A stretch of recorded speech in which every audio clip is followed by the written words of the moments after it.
นะโมตัสสะภะคะวะโตอะระหะโตสัมมาสัมพุทธัสสะนะโมตัสสะภะคะวะโตอะระหะโตสัมมาสัมพุทธัสสะ La generosidad es también importante en el contexto de las virtudes porque está conectada con otra virtud que es la renuncia. Son cosas diferentes, pero de alguna forma están ligadas. La generosidad eventualmente conduce a la renuncia. Cuando hay generosidad, generalmente todavía hay cierto apego por el objeto que se da, pero en la renuncia ya ese apego desaparece. En la generosidad uno puede dar las cosas con o sin el conocimiento del resultado de las acciones, es decir, del karma. Y en la renuncia eso ya es irrelevante porque esa persona no piensa en esos términos.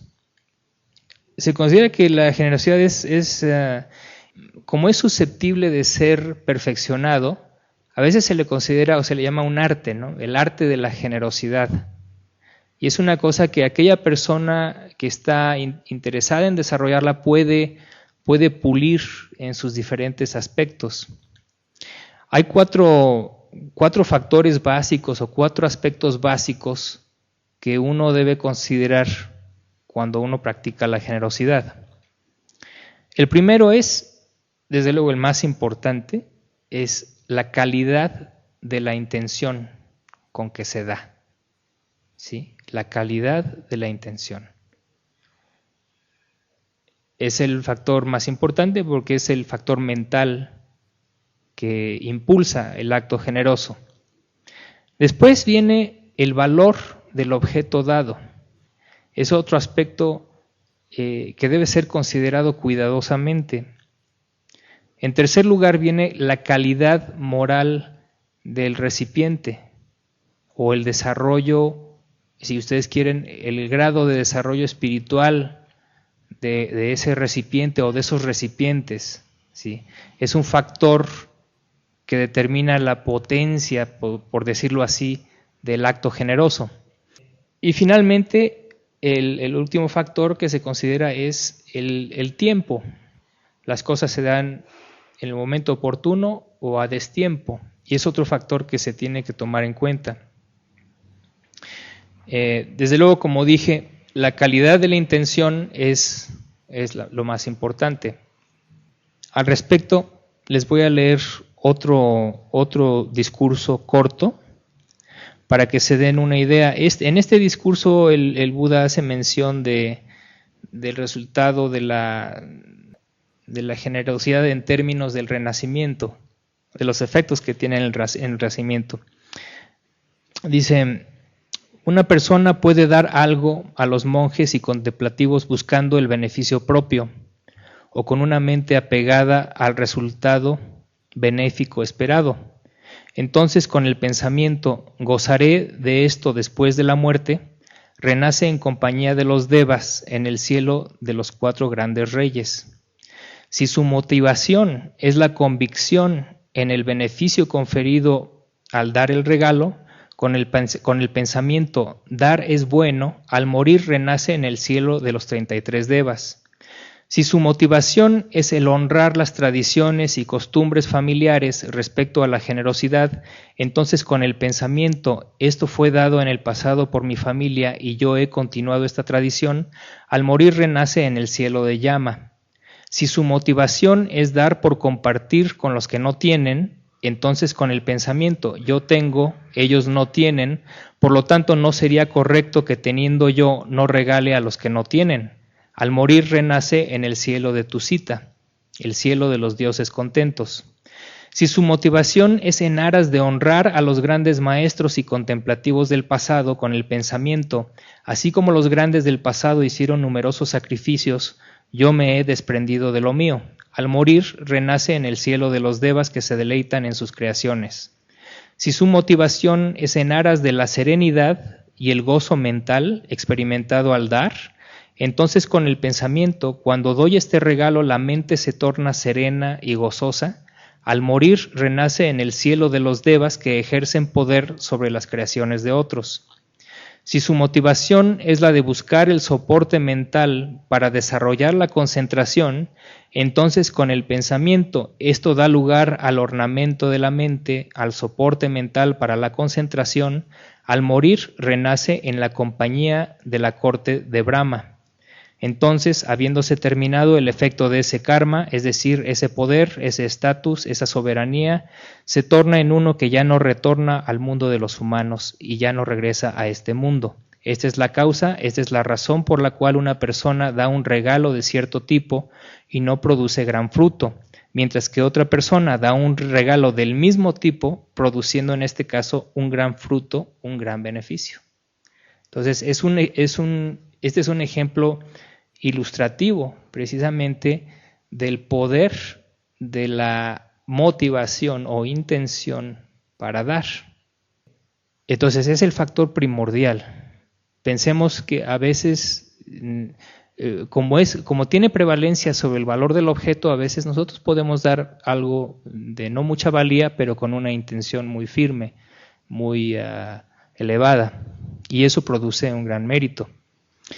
Ahora, lo que quisiera discutir con ustedes es precisamente un análisis de los estados de conciencia en el acto de generosidad. Y aquí tengo esta tabla para ilustrar ciertos aspectos que tienen que ver con lo que hemos dicho. Aquí he marcado 4 columnas. La primera es volición, conocimiento, gozo y espontaneidad. En volición consideren que es lo que yo mencionaba, la intención. Es la intención de dar, ¿sí? Desde luego, en todos los ejemplos está presente. Desde luego, si no, no sería un estado de conciencia, de generosidad. Pero después empieza uno a ver las diferencias. Son 8 posibles estados de conciencia. Y el más elevado, desde luego, es el 1. ¿Por qué? Porque la intención está presente. Aquí con conocimiento me estoy refiriendo al conocimiento del fruto de las acciones. En otras palabras, al conocimiento de karma. Es decir, cuando uno ejerce una acción, uno está consciente de qué tipo de acción está uno ejerciendo. Y está uno consciente de que hay un resultado, ya sea una acción sana o una malsana, ¿sí? En este caso, desde luego, es una acción sana, es una acción generosa. Entonces, se cumple este requisito en el primer caso. Ahora bien, ese acto generoso se puede hacer con gozo o sin gozo. En el caso más elevado, desde luego, se hace con gozo. Y finalmente, la espontaneidad. Cualquier acto de carácter moral, ya sea sano o malsano, se puede llevar a cabo de 2 formas. La primera es de forma espontánea, es decir, a uno se le ocurre espontáneamente hacer algo. Y la otra forma es una forma inducida. Inducida ya sea por circunstancias externas o por otra persona o personas. Y habiendo sido inducido a actuar, uno actúa, ¿sí? Entonces esa es la diferencia, son de 2 tipos. Aquí marqué el acto espontáneo, ¿sí? El que surge de uno mismo espontáneamente con una palomita, y el acto inducido es aquel que tiene la cruz. Entonces, el grado más alto de conciencia en un acto generoso es cuando existe la intención, el conocimiento del fruto de la acción. Durante ese acto uno goza, hay gozo en la mente, y uno lo hace espontáneamente. Es decir, surge de uno mismo esa intención y uno mismo ejecuta esa acción. El segundo grado es cuando existe la intención, el conocimiento, hay gozo, pero el acto no es espontáneo. ¿Sí? Alguien nos dice, oye, ¿por qué no le das un regalo a dale un regalo a fulanita, hoy es su cumpleaños. ¿Sí? Entonces, de acuerdo, genera la intención, sabe que es una buena acción y genera gozo, pero ya no fue espontáneo, fue inducido. Entonces, su potencia kármica es ligeramente menor. Después, en tercer grado, tenemos que hay volición, conocimiento, pero no hay gozo. Y sin embargo, es un acto espontáneo. Es decir, uno da, pero no hay felicidad en dar, no hay gozo. Sí hay conocimiento y desde luego la intención está ahí. Entonces, eso queda en tercer grado. En cuarto grado, existen los dos primeros factores, pero no hay gozo ni espontáneo. Es decir, es un acto inducido y uno no lo hace con felicidad, con gozo. Después, el quinto caso, hay la intención de dar, pero como en los siguientes casos, no hay conocimiento del fruto de las acciones. La persona no sabe eso, no posee ese tipo de sabiduría. Entonces, es el caso, digamos, los 4 primeros casos son los actos de generosidad de la gente sabia. Y podríamos decir que los 4 últimos son los casos de generosidad de la gente buena, pero no sabia. ¿Sí? ¿Por qué? Porque no tienen el conocimiento de karma. Y entonces, en este caso, sin conocimiento uno da con gozo y espontáneamente. Después, sin conocimiento uno da con gozo, pero no es espontáneo. En penúltimo caso, uno da sin conocimiento, sin gozo, pero es espontáneo. Y el último, el peor de los casos, es que uno tiene la intención de dar, lo hace sin conocimiento, sin gozo y además es inducido. ¿Sí? Desde luego, todos ellos, cada uno de ellos, cada estado de conciencia tiene una resultante kármica de acuerdo con su estatus. ¿Sí? Entonces, es un aspecto interesante. Ese es el análisis del Abhidharma en cuanto a los estados de conciencia, aplicado al acto de generosidad.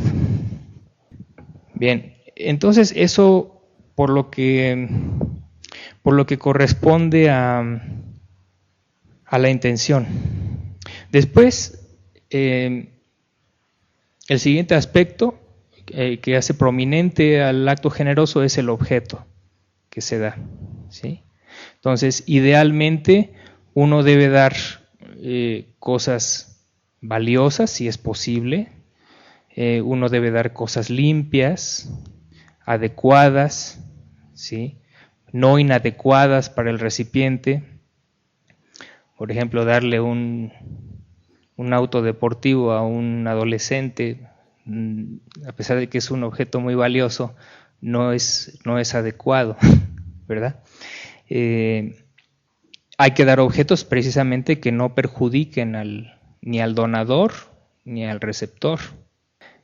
Uno da también objetos no materiales, como ya habíamos mencionado: tiempo, ayuda, asistencia, enseñanza, etcétera, etcétera. Hay muchísimas cosas consuelo, por ejemplo, en tiempos difíciles, cuando una persona está sufriendo, compañía, ¿sí? Ese es otro objeto de generosidad. Entonces, es bueno reflexionar. Es muy interesante porque inclusive la generosidad es un buen objeto de meditación. Uno puede reflexionar y analizar todas las posibilidades que se le puedan a uno ocurrir, ¿no? De cómo ejercer el acto generoso y de qué tipo de objeto es el que se puede dar. Entonces, en virtud de la valía del objeto, y no necesariamente valía material, ¿no? El objeto toma prominencia en el acto generoso. Entonces es toda una área en la que uno puede reflexionar. Después se mencionaba que la potencia del acto generoso depende, después de la intención y la valía del objeto, depende del tipo de receptor, o depende de la cualidad moral de la persona que recibe lo que es dado. Entonces es el fruto kármico de la donación va en proporción a la valía espiritual y moral del recipiente.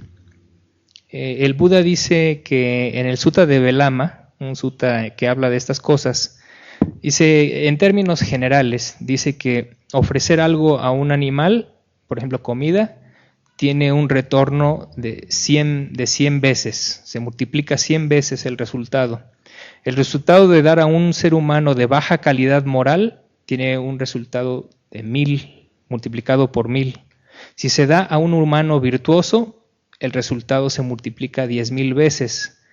Si se da a una persona que ha logrado jhana, o sea, los estados de concentración superior, entonces el resultado es de 1,000,000 de veces. Y para una persona que ha logrado el primer estadio de iluminación, el darle algo a esa persona, en términos de resultado, es básicamente incalculable, es difícil de determinar el resultado porque es un resultado muy, muy, muy grande. Eso lo dice el Buda, ¿no? Como una ilustración de la importancia que tiene precisamente el dar a aquellos que son dignos de recibir una ofrenda. Desde luego, aquí él está hablando de seres, ¿sí? Animales, seres humanos, pero también podemos considerar que hay otro aspecto. Por ejemplo, uno puede dar a instituciones y lo mismo, ¿verdad?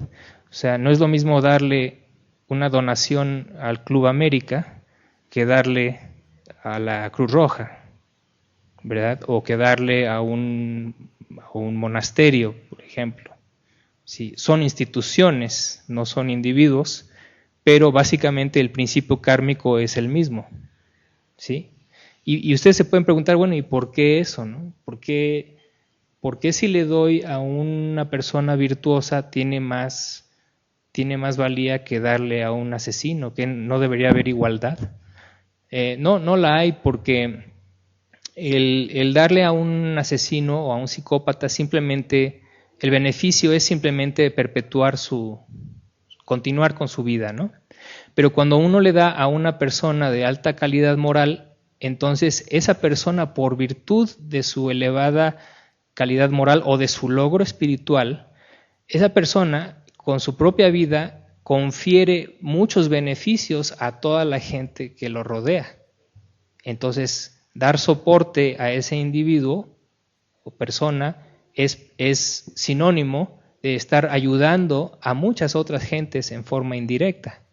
Entonces, esa es una de las razones por las cuales el Buda establece esta jerarquía en términos del recipiente de las donaciones. Aquí hay otro fragmento de un discurso que seleccioné para ustedes.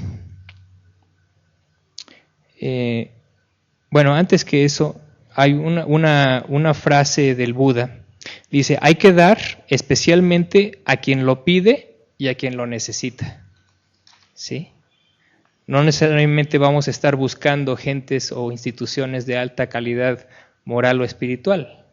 Hay muchísima gente a nuestro alrededor que pide o que necesita. Entonces dice el Buda, a ellos hay que dar. Y dice después, con el objeto de obtener los mejores resultados kármicos, ¿a quién debemos dar? Y en el Samyutta Nikaya existe el siguiente fragmento. Dice, mientras permanecía a un lado del bendito, el Buda, el rey Pasenadi de Kosala le dijo, ¿a quién debe darse un regalo? Y el Buda le contesta, se debe dar a aquellos recipientes de manera que la mente experimente confianza. Gran rey, es decir, que la gente experimente confianza en el fruto de la acción. Entonces ahí pueden ver cómo se debe dar de forma o hacia aquellos en los que la mente se torne confiada, serena, tranquila. ¿Por qué? Porque acuérdense que hay un objetivo final en el acto de generosidad para el Buda. Y después le dice, pero un regalo dado a quién, Señor, produce un gran fruto. Y el Buda le contesta, el preguntar a quién debe darse un regalo es una cosa, gran rey, mientras que la pregunta, un regalo dado a quién produce gran fruto, es una cosa enteramente diferente. Lo dado a una persona virtuosa en lugar de dar a una persona carente de virtud, produce un gran fruto. Eso es interesante. Y finalmente tenemos el cuarto aspecto prominente, que es el tiempo, ¿sí? El dar a tiempo, es decir, uno da cuando algo se necesita. Cuando algo se necesita es cuando hay que dar, no hay que darlo cuando no se necesita y no hay que darlo cuando ya es muy tarde, ¿verdad? No es adecuado. Entonces hay que dar cuando se necesita y por otra parte se dice que hay que dar periódicamente, es decir, en cuanto al tiempo, uno debe pensar que, bueno, un acto generoso único, pues no es mucho mérito. Sería mucho más mérito dar regularmente. Entonces, esa es una cosa que en la mentalidad de los budistas está muy arraigado. Sobre todo en los países asiáticos budistas uno puede ver eso muy, muy palpable. Este aspecto lo tienen muy, muy bien entendido, ¿no? Eso de dar periódicamente. En las villas, en las ciudades, generalmente la gente sale todos los días a poner un poquito de comida en el cuenco de los monjes cuando pasan pidiendo su limosna, ¿no?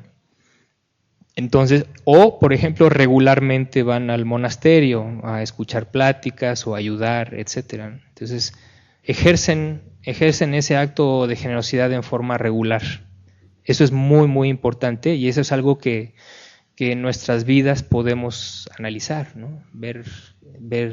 Preguntarnos si acaso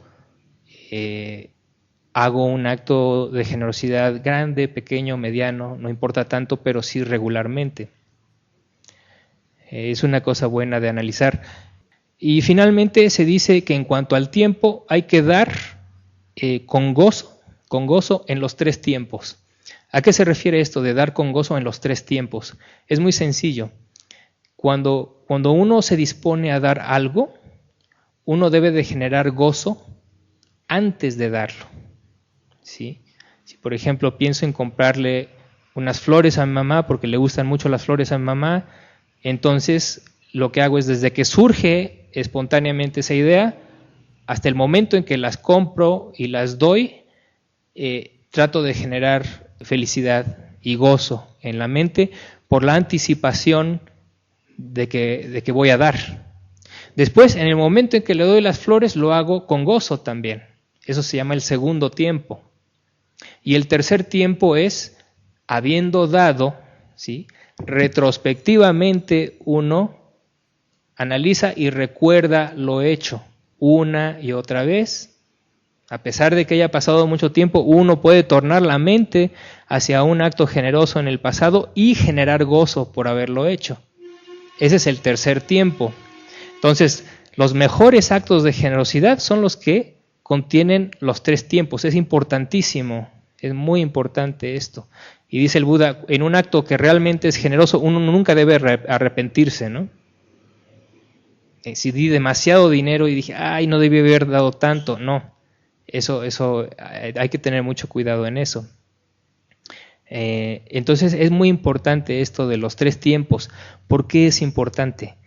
Desde el punto de vista más bajo, ¿sí?, más mundano, es conociendo el fruto de las acciones. Al haber dado con esos tres tiempos completos, ¿sí?, uno entonces recibe como resultado una serie de bienes y uno al recibir esos bienes los recibe con gozo, pero lo recibe con gozo también, o sea, el vipaka, la resultante, también es en tres tiempos. Es decir, aún no me han dado el coche, por ejemplo, pero me dicen, ¿sabes qué? Te vamos a dar un coche. Y entonces yo siento gozo. Y ni siquiera me han dado el objeto todavía. Ese es el resultado de haber gozado antes de haber dado. Y después recibo el coche y lo recibo con gozo. ¿Por qué? Porque cuando yo di con gozo. Y finalmente disfruto del coche. ¿Por qué? Porque ejercí el tercer tiempo adecuadamente cuando di algo. Entonces, reflexionen en eso, es muy, muy interesante. ¿Hay preguntas? Sí. Respecto a estos tres momentos, ¿qué no es una contradicción con el estar en el aquí y ahora? Si pase algo, luego que ya pasó, Sí, pero esa anticipación es en el aquí y ahora. Es decir, yo estoy generando la intención de comprarle las flores a mi mamá en el aquí y ahora. Estoy presente con una intención sana. Es decir, estoy haciendo lo que se llama esfuerzo correcto. Estoy generando un estado mental sano en ese momento. El estado mental sano ya es ventajoso, ya es positivo y requiere de presencia mental en el presente. Aunque no es una acción, no es una acción física, es una acción mental, pero también está ejercida en el momento presente.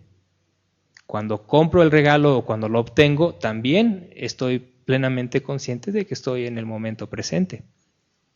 Y cuando recuerdo, ¿sí? El recuerdo es en el momento presente, ¿sí? Pero lo hago con plena conciencia. Por eso se dice que lo hacemos en el presente. ¿Sí? Cuando se dice que la gente no está viviendo en el presente es porque está haciendo algo, pero la mente está en un recuerdo, en el pasado, o está anticipando algo en el futuro, ¿sí? En este caso, en el primer tiempo estamos anticipando algo, estoy de acuerdo, pero lo estamos haciendo con plena conciencia, con atención plena. Eso es lo que diferencia a las dos cosas. Una es con atención plena y la otra es sin atención plena. Cuando estamos sin atención plena, no estamos en el presente. Pero cuando hay atención plena, por definición, estamos en el momento presente.